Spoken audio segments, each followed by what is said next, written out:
La cote FNTP, c'est quelque chose qui existe depuis une cinquantaine d'années. C'est la seule cotation de machines au niveau mondial qui existe.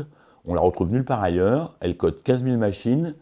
Et globalement, c'est une référence de cotation sur la totalité du matériel de terrassement et de travaux routiers en France. On cote entre 6 et 8 ans, voilà, peut-être 10 ans pour certaines machines. C'est le maximum, mais c'est suffisant parce qu'on se rend compte qu'il y a une valeur asymptotique des machines, qu'au bout d'une vie de 6 à 10 ans selon le type des machines, quelle que soit la durée de vie de la machine derrière, je ne parle pas de 15 ans, mais je parle de 7, 8, 10, 12, 13 ans, la valeur asymptotique, elle tangente un prix qui ne bouge plus beaucoup en fin de vie de machine. Donc c'est bien de coter sur une durée. Ça veut dire qu'on ne va pas garder non plus des machines dans une cotation pendant des quinzaines d'années, parce que ça ferait trop de machines à référencer, ça ferait trop de travail aussi.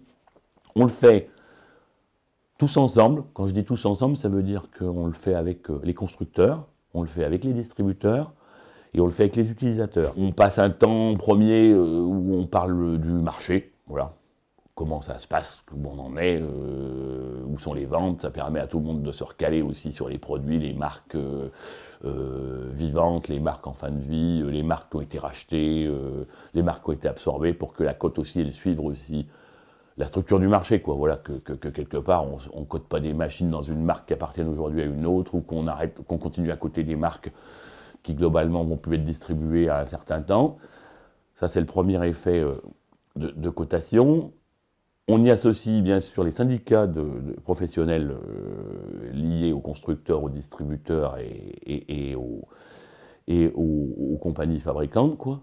Donc ça veut dire qu'on a le CEMAT pour les importateurs, on a le SISMA pour les constructeurs français, et puis on a surtout le DLR pour la distribution, les loueurs qui sont très intéressés par cette cotation, puisque c'est eux qui en direct avec le client final, l'utilisateur, vont la vivre. Tout le monde est d'accord, on va dire même, autour de la table.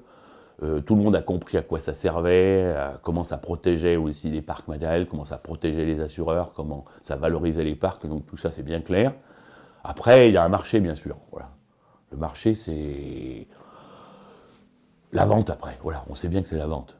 On sait bien qu'il y a une certaine corrélation du marché avec la cote. Quand on s'aligne sur le marché, quand on tombe dans une période où la baisse des machines, la baisse de volume et la baisse de prix des machines d'occasion se fait sentir, on se retrouve avec des pertes sèches dans nos comptes, quoi. Voilà.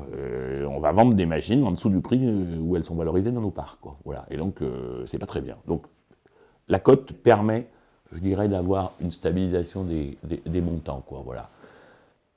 Et du coup, ça rassure aussi derrière les gens qui possèdent des parcs, et ça rassure aussi les assureurs. Voilà.